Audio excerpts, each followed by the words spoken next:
দেখে নেব খেলার সময় শিরোনাম। অধিনায়ক হিসেবে বোর্ডের কাছে বিশেষ কোনো চাওয়া নেই লিটনের। ক্রিকেটারদের দলের প্রয়োজন বোঝার তাগিদ। বিসিবি চাইলে পাকিস্তান যেতে আপত্তি নেই নতুন ক্যাপ্টেনের। পিএসএল এর কারণে পিছিয়ে যাচ্ছে বাংলাদেশের পাকিস্তান সফর। স্থগিত সুপার লিগ আগামী সপ্তাহে আয়োজন করতে চায় পিসিবি। এক ভেন্যুতেই হবে ৮ ম্যাচ। বাংলাদেশের পেস বোলিং কোচের চেয়ারে পরিবর্তন। আন্দ্রে অ্যাডামসের জায়গা নিলেন Australian speed star Shaun Tait. চুক্তি ২০২৭ পর্যন্ত। জাতীয় স্টেডিয়াম কমপ্লেক্সে ক্রীড়া পরিষদের অভিযান। মোবাইল কোর্ট বসিয়ে দোকানিদের সতর্ক করল এনএসসি। আইন লঙ্ঘন করলে জরিমানার হুঁশিয়ারি। এবং ব্রাজিলের নতুন কোচ হলেন কার্লো অ্যানচেলোত্তি। ১০২ বছরের ইতিহাসে প্রথম বিদেশি হিসেবে দাঁড়াবেন সেলেসাও ডাগআউটে। ২৬ মে নেবেন হেক্সা মিশনের দায়িত্ব।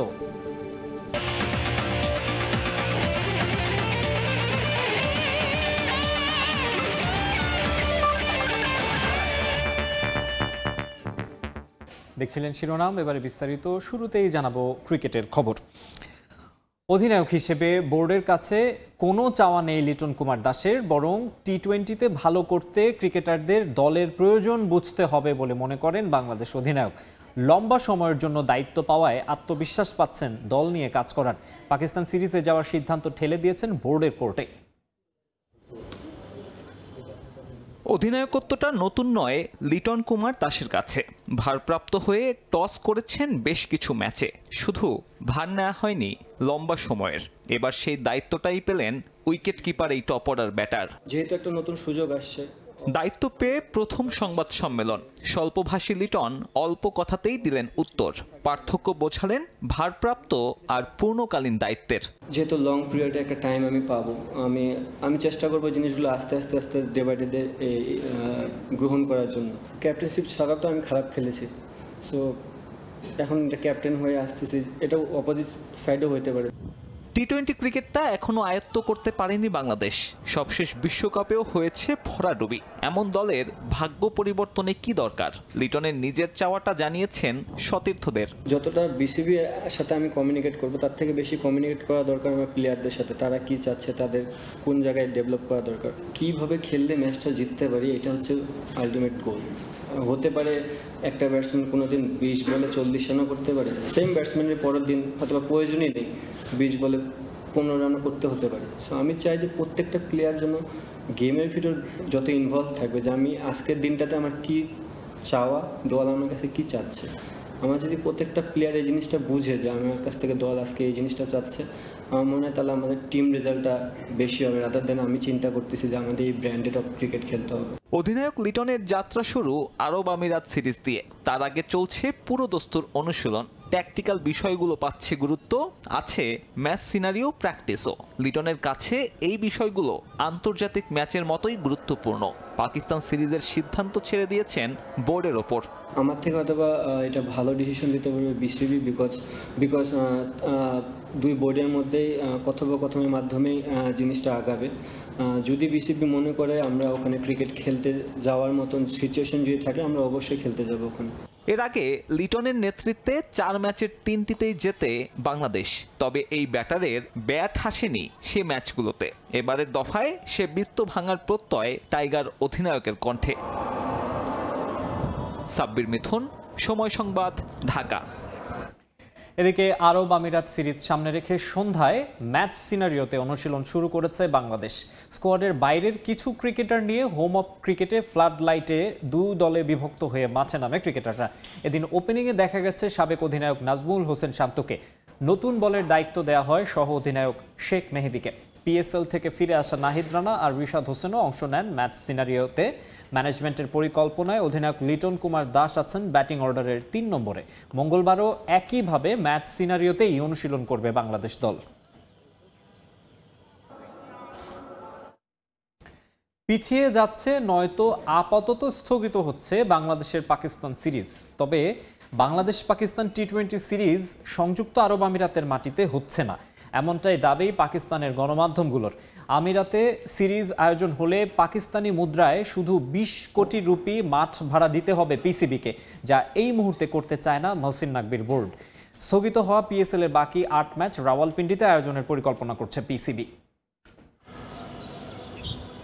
৫ মে থেকে শুরু, মাঝে একদিনের বিশ্রাম, কত গুঞ্জন, ভেস্তে যাওয়ার শঙ্কা, শেষমেশ অন্তত একটা সিরিজের নিশ্চয়তা। ভারত পাকিস্তান সংঘাত শুরুর পর থেকেই সাউথ এশিয়ার ক্রীড়াঙ্গন আলাদা করে বললে ক্রিকেটে বড় ধাক্কা বাদ চায়নি বাংলাদেশও। তবে ওসব শঙ্কা যতটা সম্ভব দূরে রাখা যায়। যদিও যুদ্ধবিরতি কার্যকর হয়েছে, তবুও পরিস্থিতি পুরোপুরি স্বাভাবিক না হওয়ায় বাংলাদেশ পাকিস্তান সিরিজ ঝুলে গেছে। কিন্তু গ্রীষ্মের প্রখর রৌদ্রেও পূর্ণ উদ্যমে শান্ত লিটনদের প্রস্তুতি থামেনি। পূর্ব নির্ধারিত সূচিতেই 14ই মে আমিরাতে যাবে বাংলাদেশ। 17 আর 19 মে খেলবে 2টা টি-20। তবে সেই সিরিজ ছাপিয়েও বড় প্রশ্ন পাকিস্তান সফর হবে তো। যদিও এই ইস্যুতে বিসিবি কোনো মন্তব্যই করছে না, বল ঠেলে দিয়েছে পিসিবির কোর্টে। এর মাঝে খবর রটে পরিস্থিতির বিবেচনায় পাকিস্তানে নয়, বাংলাদেশের সঙ্গে মেন ইন গ্রিনদের 5 ম্যাচের টি-20 সিরিজটি হতে পারে আরব আমিরাতে। তবে দেশটির গণমাধ্যম বলছে ভিন্ন কথা। পিসিবি কোনোভাবেই নাকি এই সিরিজটি দুবাইয়ে আয়োজন করতে চায় না, কারণ এতে শুধু মাঠ ভাড়া বাবদই খরচ হবে 20 কোটি রুপির বেশি। যুদ্ধ পরবর্তী পরিস্থিতিতে যা পিসিবির জন্য হবে বেশ ব্যয়বহুল। তাই তো হয় পাকিস্তানেই, নয়তো পিছিয়ে যাচ্ছে কিংবা আপাতত স্থগিত হচ্ছে সিরিজটি। তবে বাংলাদেশ পাকিস্তান সিরিজ নিয়ে সিদ্ধান্ত নেওয়ার আগেই পিসিবিকে সিদ্ধান্ত নিতে হবে পিএসএল নিয়ে। জানা গেছে টুর্নামেন্টের বাকি 8 ম্যাচ দ্রুতই শুরু করতে চায় তারা, যেখানে ভেন্যু হিসেবে শুধু থাকবে রাওয়ালপিন্ডি। ফ্র্যাঞ্চাইজিগুলোকে বিদেশি খেলোয়াড়দের দুবাই রেখে স্থানীয় ক্রিকেটারদের প্রস্তুত থাকতে বলা হয়েছে। একই সঙ্গে পিসিবি তাদের স্থগিত ঘরোয়া 3টা টুর্নামেন্টও শিগগিরই চালু করার ব্যাপারে একমত। তাই বাস্তবতা বলছে বর্তমান পরিস্থিতিতে বাংলাদেশ পাকিস্তান টি-20 সিরিজ যথাসময়ে মাঠে গড়ানোর সম্ভাবনা খুবই ক্ষীণ। বাংলাদেশ ক্রিকেট বোর্ডও তা জানে। তবে সিদ্ধান্তটা পাকিস্তানের হওয়ায় তাদের আনুষ্ঠানিক ঘোষণার আগ পর্যন্ত অপেক্ষা করবে বিসিবি। মাহবুব রিমন, সময় সংবাদ। অবশেষে গুঞ্জনই সত্যি হলো, বাংলাদেশের পেস বোলিং কোচ হিসেবে নিয়োগ পেলেন সাবেক Australian pacer Shaun Tait. Coach হওয়ার দৌড়ে পাকিস্তানের ওমর গুলের নাম থাকলেও টেইটের সঙ্গে 2027 সাল পর্যন্ত চুক্তি করেছে বিসিবি। এদিকে নতুন কোচ খুঁজে পাওয়ায় সমঝোতার ভিত্তিতে সাবেক নিউজিল্যান্ড পেসার আন্দ্রে অ্যাডামসকে দায়িত্ব থেকে অব্যাহতি দিয়েছে বিসিবি। বাংলাদেশের নতুন পেস বোলিং কোচ হওয়ার গুঞ্জনে বেশ কয়েকদিন ধরে শোনা যাচ্ছিল সাবেক অস্ট্রেলিয়ান পেসার শন টেইটের নাম। বিসিবির পছন্দের তালিকায় আরও ছিলেন পাকিস্তানের সাবেক পেসার ওমর গুল। তবে বাংলাদেশে কাজ করার অভিজ্ঞতায় এগিয়ে থাকায় শেষ পর্যন্ত অজি পেসারকেই বেছে নিয়েছে বোর্ড। সবশেষ বাংলাদেশ প্রিমিয়ার লিগে চিটাগং কিংসের হেড কোচের দায়িত্ব সামলেছেন শন টেইট। তার অধীনে ফাইনালও খেলে চিটাগং। এছাড়াও একই ফ্র্যাঞ্চাইজের হয়ে তিনি অংশ নিয়েছিলেন বিপিএল এর প্রথম 2 এডিশনেও। সব মিলিয়ে লাল সবুজ ক্রিকেট সম্পর্কে ভালো ধারণা থাকায় নাহিদ রানা, তাসকিনদের কোচ হিসেবে প্রাধান্য পেয়েছেন তিনি। মাত্র 42 বছর বয়সে বেশ কয়েকটি দলের কোচ হিসেবে কাজ করার অভিজ্ঞতা অর্জন করেছেন Shaun Tait. Pakistan, Afghanistan, West Indies জাতীয় দলের পাশাপাশি বিশ্বের অন্যতম দ্রুতগতির এই বোলার ম্যানেজ করেছেন আরও অন্তত 4টি ফ্র্যাঞ্চাইজ লিগের পেস ডিপার্টমেন্ট। কাজ করেছেন ইংলিশ কাউন্টি লিগেও। শন টেইটের সঙ্গে আপাতত 2.5 বছরের চুক্তি করেছে ক্রিকেট বোর্ড। দলের সঙ্গে চলতি মাসের শেষ সপ্তাহে যোগ দেওয়ার কথা রয়েছে তার। কাজ করবেন 2027 নভেম্বর পর্যন্ত। মূলত পরবর্তী ওয়ানডে বিশ্বকাপ ভাবনায় রেখেই এই চুক্তি করেছে বিসিবি।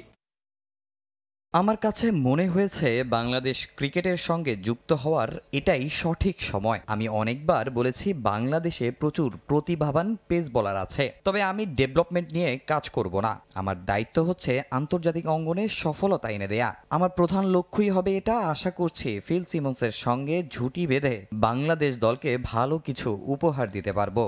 এদিকে নতুন কোচ খুঁজে পাওয়ায় সমঝোতার ভিত্তিতে সাবেক নিউজিল্যান্ড পেসার আন্দ্রে অ্যাডামসকে দায়িত্ব থেকে অব্যাহতি দিয়েছে বিসিবি। গেল বছর মার্চে বাংলাদেশ জাতীয় দলের পেস ইউনিটের দায়িত্ব পান অ্যাডামস। 2026 টি-20 বিশ্বকাপ পর্যন্ত তার মেয়াদ থাকলেও শন টেইটকে বেছে নেয় সমঝোতায় পৌঁছায় দুপক্ষ। এসএম ইকবাল, সময় সংবাদ। নিউজিল্যান্ড এ দলের বিপক্ষে ওয়ানডে সিরিজ জয়ের পর এবার লঙ্গার ফরম্যাটের জন্য প্রস্তুতি শুরু করেছে বাংলাদেশ এ দল। সকালে বৃষ্টি শুরু হলে সিলেট আন্তর্জাতিক স্টেডিয়ামের ইনডোরে জিম সেশন সেরে নেন ক্রিকেটাররা। এরপর বৃষ্টি থামলে আউটারে অনুশীলনে নামেন সোহান নাইমরা। 3 ম্যাচ ওয়ানডে সিরিজ 2-1 ব্যবধানে জিতেছে বাংলাদেশ এ দল। এবার সাদা পোশাকে নিউজিল্যান্ড এ দলের মুখোমুখি হবে স্বাগতিকরা। 14 মে প্রথম 4 দিনের ম্যাচটি অনুষ্ঠিত হবে সিলেটে।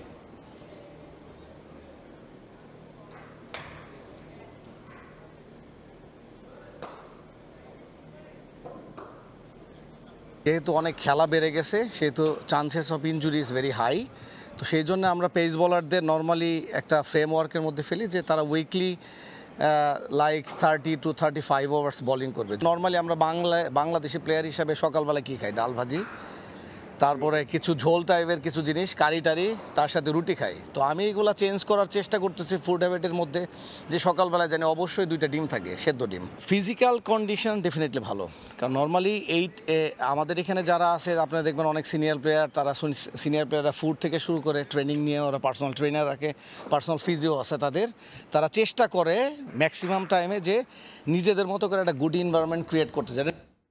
সময় সংবাদে প্রতিবেদন দেখে জাতীয় স্টেডিয়াম কমপ্লেক্স এলাকায় অভিযান চালিয়েছে ক্রীড়া পরিষদ। স্টেডিয়াম এলাকার পরিবেশ সুষ্ঠু ও নিরাপদ রাখতে মোবাইল কোর্ট বসিয়ে দোকানীদের সতর্ক করেছে এনএসসি। ভবিষ্যতে কেউ আইন লঙ্ঘন করলে জরিমানা করারও হুঁশিয়ারি দেন তারা।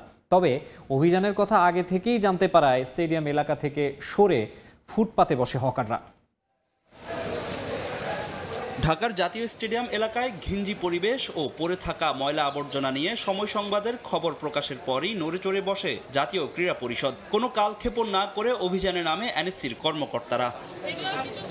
তবে এদিন কোনো জরিমানা নয়, মোবাইল কোর্টের মাধ্যমে স্টেডিয়াম কমপ্লেক্সে থাকা দোকানীদের সতর্ক করেছেন অভিযানের নেতৃত্ব দেওয়া যুব ও ক্রীড়া মন্ত্রণালয়ের উপসচিব উম্মে ইসরাত। সেই সঙ্গে স্টেডিয়ামের করিডোরে থাকা জিনিসপত্র দ্রুত সরাতে দোকানীদের নির্দেশ দেন তিনি। স্টেডিয়াম এলাকায় অবৈধভাবে পার্কিংয়ে থাকা গাড়িগুলো আগে থেকেই সরিয়ে দেন এনএসসির লোকজন। তবে এদিন চোখে পড়েনি ফুটপাতে থাকা হকারদের। আগে থেকেই খবর পেয়ে দোকান বসাননি তারা। নিয়মিত মোবাইল কোর্ট বসিয়ে স্টেডিয়াম এলাকায় খেলার জন্য সুস্থ পরিবেশ ও নিরাপদ রাখার প্রতিশ্রুতি জাতীয় ক্রীড়া পরিষদের। যেসব ইলিগেল অকুপাই আছে সেগুলো সরানো থেকে শুরু করে যাতে এটার পরিবেশ বান্ধব একটা স্পেস হয়, সবাই যাতে নির্বিঘ্নে চলাফেরা করতে পারে, সেটাই আপাতত আমাদের মোটো। এরপর থেকে আমরা রেগুলার আসবো, যদি দেখি সেরকম আমরা জেল জরিমানা করব। তবে অভিযোগ আছে স্টেডিয়াম এলাকা থেকে চাঁদা নিয়ে হকারদের ফুটপাতে বসতে দেন কিছু অসাধু এনএসসি কর্মকর্তা। এমন অভিযোগ প্রমাণিত হলে ব্যবস্থা নেওয়ার কথা জানান ক্রীড়া পরিষদ সচিব আমিনুল ইসলাম। মোবাইল কোর্ট আসবে, ওই সময় সবকিছু ঠিক হবে, মোবাইল কোর্ট চলে যাবে, আবার আগের মতো অবস্থা তৈরি হবে, এটি আসলে কাম্য নয়। এনএসসির কেউ যদি এগুলোতে সম্পৃক্ত থাকে এবং যদি প্রমাণ পাওয়া যায়, তার জন্য চাকরি বিধিমালা রয়েছে, বিভাগীয় বিষয়াশয়গুলো রয়েছে, সেই প্রেক্ষিতে এই ব্যবস্থা নেওয়া হবে। মোবাইল কোর্ট বসিয়ে যে দোকানীদের সতর্ক করা হলো, আদতে তারা কতটুকু সতর্ক হয়েছেন? এনএসসি কর্মকর্তারা চলে যাওয়ার কয়েক মিনিটের মাথায় আবারও স্টেডিয়ামের করিডোরে নিজেদের জিনিসপত্র রাখেন তারা। সতর্ক করার পরও কেন এমনটা করেছেন এই প্রশ্নে নেই কোনো সদুত্তর। যদি প্রোডাক্ট সম্পর্কে কোনো কিছু জানার হয় জিজ্ঞেস করেন, আদারওয়াইজ কোনো তথ্য আমরা দিতে পারবো না, বলতে পারবো না, দুঃখিত। আমরা ভিতরে নিচে, উনিও বলছে যে আজকে যাই হয়েছে আপনারা কালকে রাইখেন না। শুধু দোকানে কিংবা ফুটপাত নয়, সন্ধ্যার পর স্টেডিয়াম এলাকার আনাচে কানাচে দেখা যায় মাদকের আখড়া। তা নির্মূলেও কাজ করার কথা জানায় জাতীয় ক্রীড়া পরিষদ। ফাহিম ইসলাম, সময় সংবাদ, ঢাকা। জাতীয় ক্রীড়া পরিষদের কাছে বাকি 25 ফেডারেশনের প্রস্তাবিত অ্যাডহক কমিটির নাম হস্তান্তর করেছে সার্চ কমিটি। সুপারিশকৃত কমিটি যাচাই বাছাই শেষে দ্রুত প্রজ্ঞাপন জারির আশ্বাস যুব ও ক্রীড়া মন্ত্রণালয় সচিবের। এদিকে মেয়াদ না বাড়ানোয় অসম্পূর্ণ গঠনতন্ত্রের খসড়াও এনএসসিতে জমা দিয়েছে সার্চ কমিটি। কমিটি বিলুপ্ত ঘোষণার পর আনুষ্ঠানিকভাবে নিজেদের কার্যক্রম বুঝিয়ে দিতে জাতীয় ক্রীড়া পরিষদে হাজির ক্রীড়াঙ্গন সংস্কারের সার্চ কমিটি।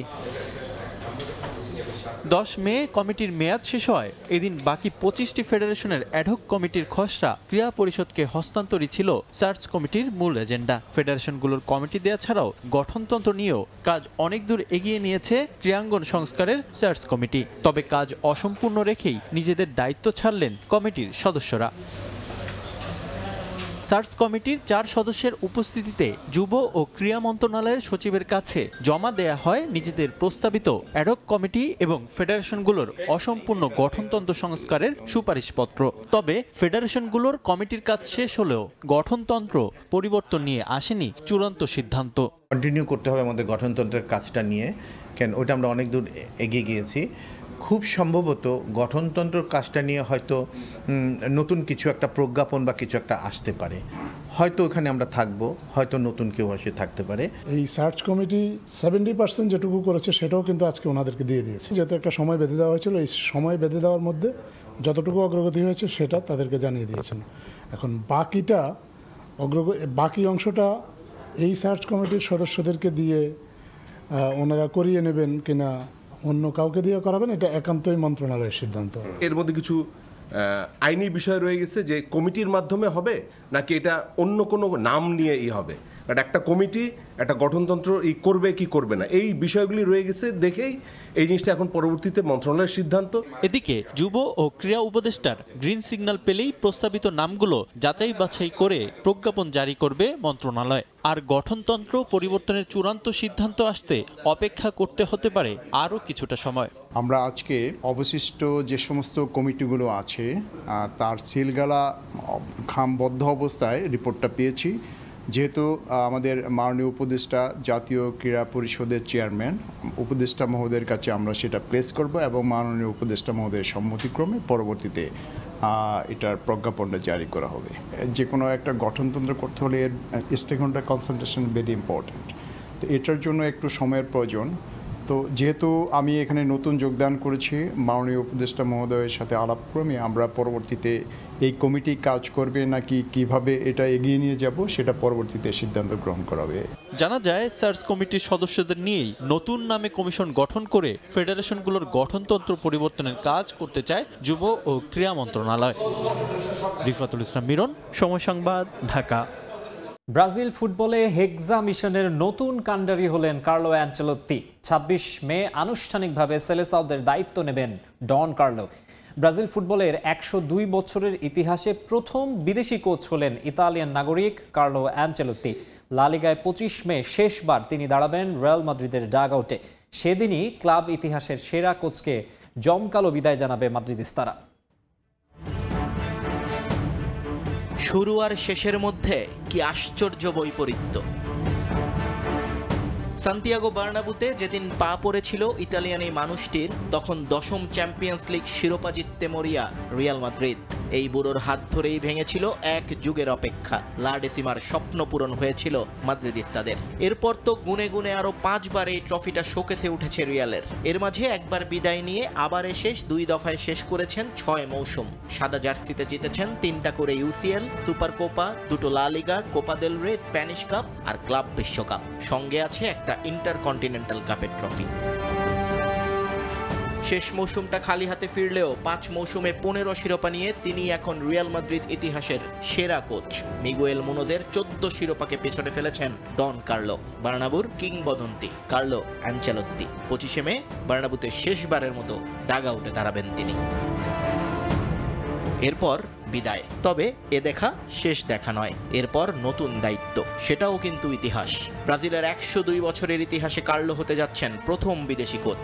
ঐতিহ্য ভেঙে হেক্সা মিশনের ব্যাটন তুলে দেয়া হচ্ছে ইতালিয়ান এই নাগরিকের হাতে। ২৬ মে সেলেসাওদের দায়িত্ব আনুষ্ঠানিকভাবে বুঝে নেবেন কার্লো অ্যানচেলোত্তি। আপাতত ১ বছরের জন্য কার্লোর সঙ্গে চুক্তি করেছে সিবিএফ, রাখা হয়েছে মেয়াদ বাড়ানোর সুযোগ। গণমাধ্যমে খবর, আন্তর্জাতিক ফুটবলে সবচেয়ে বেশি বেতন পাওয়া কোচ হতে যাচ্ছেন ডন কার্লো। তবে অঙ্কটা কত সেটা নিয়ে রয়েছে ধোঁয়াশা। কার্লো অ্যানচেলোত্তিকে নিয়োগ দিয়ে একটা বিবৃতি দিয়েছে ব্রাজিল ফুটবল ফেডারেশন।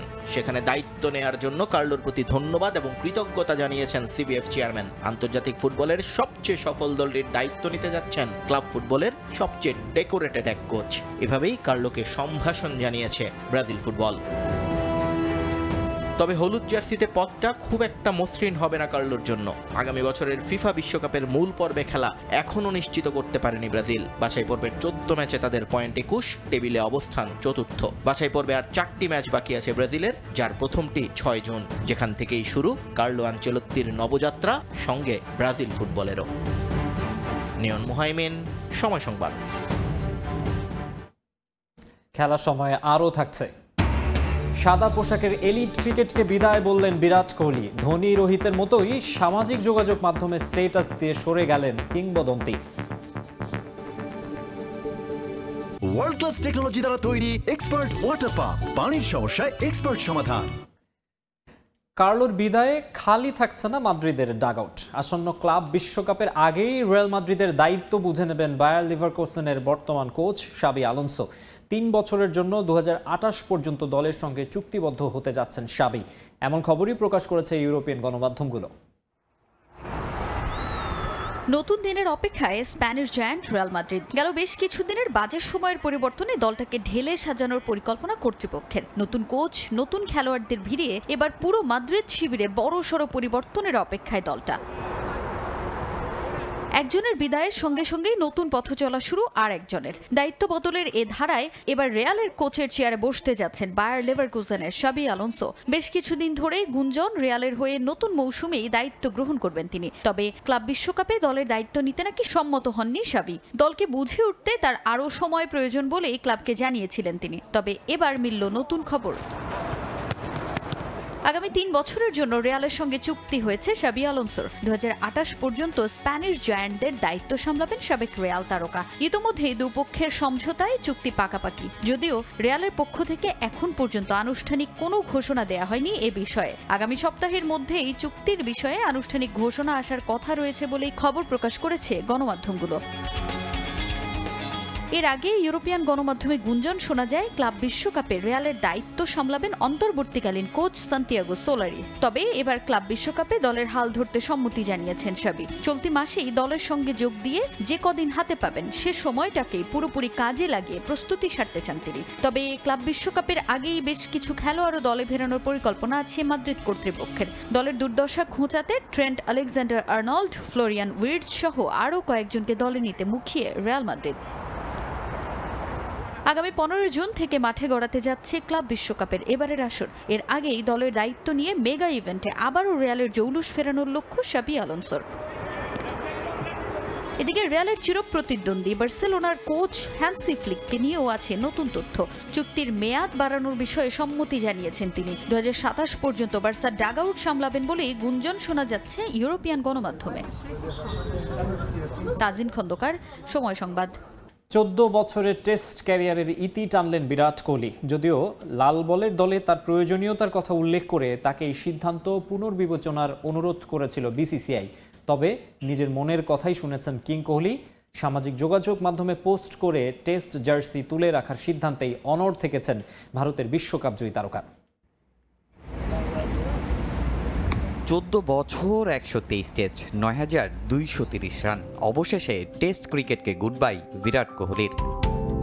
বিরাট একটা নাম নয়, একটা ব্র্যান্ড। 14 বছরের ক্যারিয়ারে নিজের মনের কথা কি প্রাধান্য দিয়েছেন সব সময়। কিংবদন্তি এই ক্রিকেটার বিদায় বেলাতেও অনড় থেকেছেন কেবল নিজের সিদ্ধান্তে।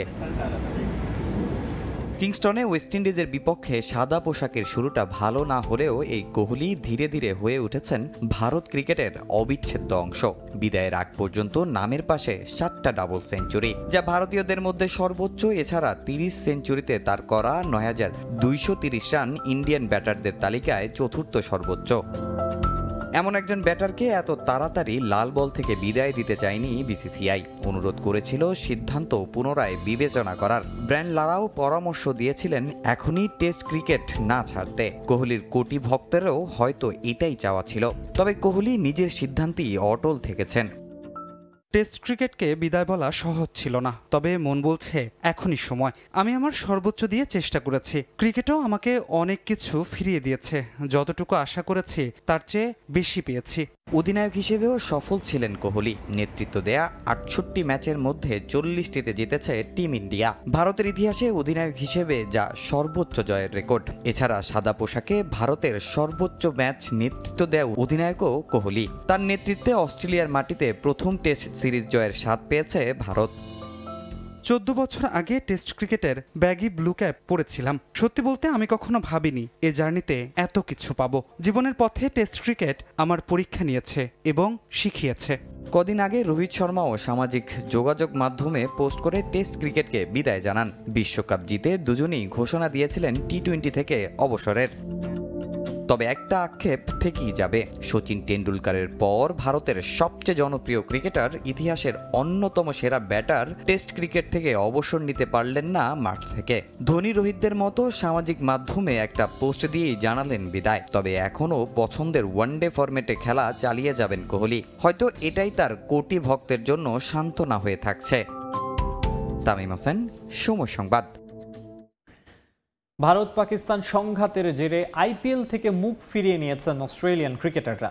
এবছর আর ইন্ডিয়ান প্রিমিয়ার লিগ খেলতে আগ্রহী নন অজিরা, এমনটাই জানিয়েছে শীর্ষস্থানীয় গণমাধ্যম। ক্রিকেটারদের সঙ্গে তাতে সমর্থন দিয়েছে ক্রিকেট অস্ট্রেলিয়াও। এছাড়া অজি কোচিং স্টাফরাও যেতে চাচ্ছেন না ভারতে। ভারত কিংবা পাকিস্তান, সংঘাত চলাকালীন দুদেশের প্রতিটা মানুষের মধ্যেই বিরাজ করেছে আতঙ্ক। সেখানে অবস্থান করা বিদেশিদের অবস্থা ছিল আরও ভয়াবহ। পিএসএল, আইপিএল থেকে কোনো মতে দেশে ফিরে হাঁপ ছেড়ে বেঁচেছেন ফরেন ক্রিকেটাররা। তবে এখন পরিস্থিতি অনেকটাই শান্ত।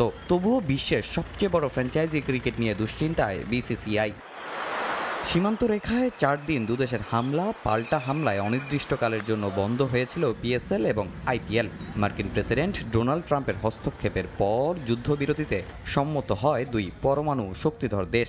এরপর থেকেই আবারও ফ্র্যাঞ্চাইজি ক্রিকেটটা নিজ দেশে করতে সর্বোচ্চ চেষ্টা চালাচ্ছে দুই বোর্ড। তবে সে বিষয়ে পিসিবি কিছুটা আগাতে পারলেও একের পর এক সমস্যার সম্মুখীন ভারতীয় ক্রিকেট বোর্ড। রাওয়ালপিন্ডিতে আয়োজন করা হবে পিএসএল এর বাকি 8 ম্যাচ। আইপিএল এর বাকি অংশ আয়োজন করতে চাচ্ছে বিসিসিআই। ফ্র্যাঞ্চাইজিগুলো দ্রুত বিদেশি ক্রিকেটারদের ফিরে আসার কথা বলেছে, কিন্তু বিদেশি ক্রিকেটাররা এ মৌসুমে নাকি আর খেলতেই চাচ্ছেন না ইন্ডিয়ান প্রিমিয়ার লিগে। নিরাপত্তা ইস্যুতে সবার আগে বেঁকে বসেছেন অস্ট্রেলিয়ান ক্রিকেটাররা। এমনটাই দাবি করেছে শীর্ষস্থানীয় বেশ কয়েকটি গণমাধ্যম। এছাড়া দিল্লি, চেন্নাই সহ অনেক দলের অজি ক্রিকেটাররাই নাকি ইতিমধ্যে না খেলার ব্যাপারে জানিয়েছে নিজ নিজ ফ্র্যাঞ্চাইজিকে।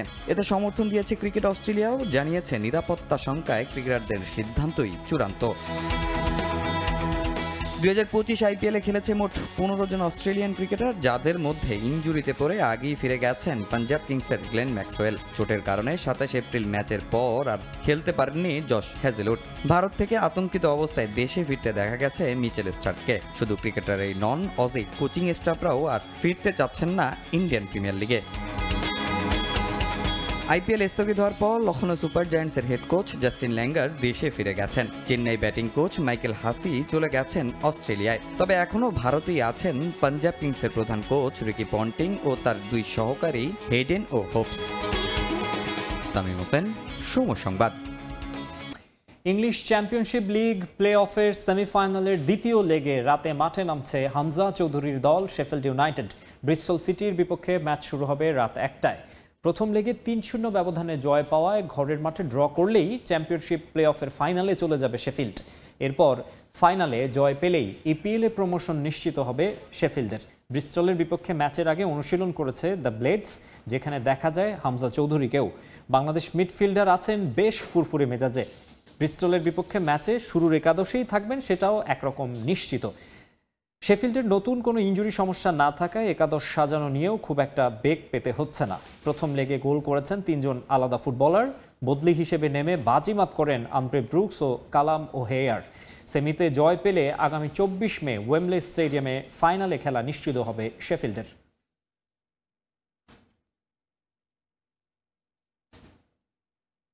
পর্তুগাল ফুটবলে এসেছেন আরেক ক্রিস্টিয়ানো। সেলেকাওদের অনূর্ধ্ব 15 দলের সঙ্গে প্রথমবারের মতো অনুশীলন করেছেন এই কিশোর। নাম অ্যাঞ্জেল ডস সান্টোস অ্যাভেইরো। তবে পুরো ফুটবল দুনিয়া যাকে চেনে ক্রিস্টিয়ানো জুনিয়র নামে। পর্তুগিজ রাজপুত্র ক্রিস্টিয়ানো রোনালদোর বড় ছেলে সে। ক্রোয়েশিয়ায় অনুষ্ঠিত ভ্লাটকো মার্কোভিচ আন্তর্জাতিক টুর্নামেন্টে অংশ নিতে প্রথমবারের মতো সতীর্থদের সঙ্গে মাঠ মাতিয়েছেন রোনালদো পুত্র। এসেছে নতুন শিশু, ছেড়ে দিতে হবে স্থান। এই ছবি দুটো তো এই প্রবাদেরই স্পষ্ট চিত্র। যে দেশের ফুটবলটাকে বিশ্ব চেনে ক্রিস্টিয়ানো রোনালদোর পরিচয়ে, যার ফুটবল শৈলীতে পর্তুগিজ ফুটবল পেয়েছে সমৃদ্ধ ইতিহাস, সেই ক্রিস্টিয়ানোর উত্তরসূরি এখন দেশটার ফুটবলে প্রতিনিধিত্ব করতে প্রস্তুত। ছেলের কাছে স্থান ছেড়ে দিতে হবে এবার CR7কে।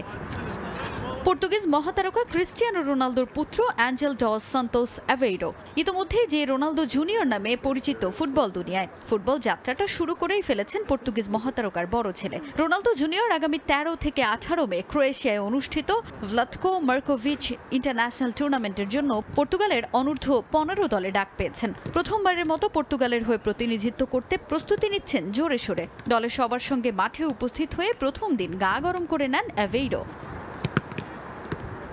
14 বছর বয়সী এই কিশোর খুব অল্প বয়সেই ফুটবল খেলতে শুরু করেন। 6 বছর বয়স থেকে প্রশিক্ষণ নিতে শুরু করেন ক্রিস্টিয়ানো জুনিয়র। আল নাসরের যুব একাডেমিতেও খেলছেন রোনালদোর ছেলে। দেশের হয়ে প্রতিনিধিত্ব করতে এই টুর্নামেন্টে জাপান, গ্রিস, ইংল্যান্ডের মুখোমুখি হবে পর্তুগাল অনূর্ধ্ব 15 দলের হয়ে। তাজিন খন্দকার, সময় সংবাদ। এই পর্যায়ে খেলার সময় শীর্ষ সংবাদ জানিয়ে দিচ্ছে আরেকবার। অধিনায়ক হিসেবে বোর্ডের কাছে বিশেষ কোনো চাওয়া নেই লিটনের। ক্রিকেটারদের দলের প্রয়োজন বোঝার তাগিদ। বিসিবি চাইলে পাকিস্তান যেতে আপত্তি নেই নতুন ক্যাপ্টেনের। বাংলাদেশে পেস বোলিং কোচের চেয়ারে পরিবর্তন। আন্দ্রে অ্যাডামসের জায়গা নিলেন Australian speed star Shaun Tait. চুক্তি 2027 পর্যন্ত।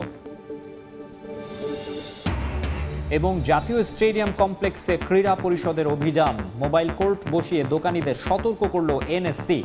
আইন লঙ্ঘন করলে জরিমানার হুঁশিয়ারি।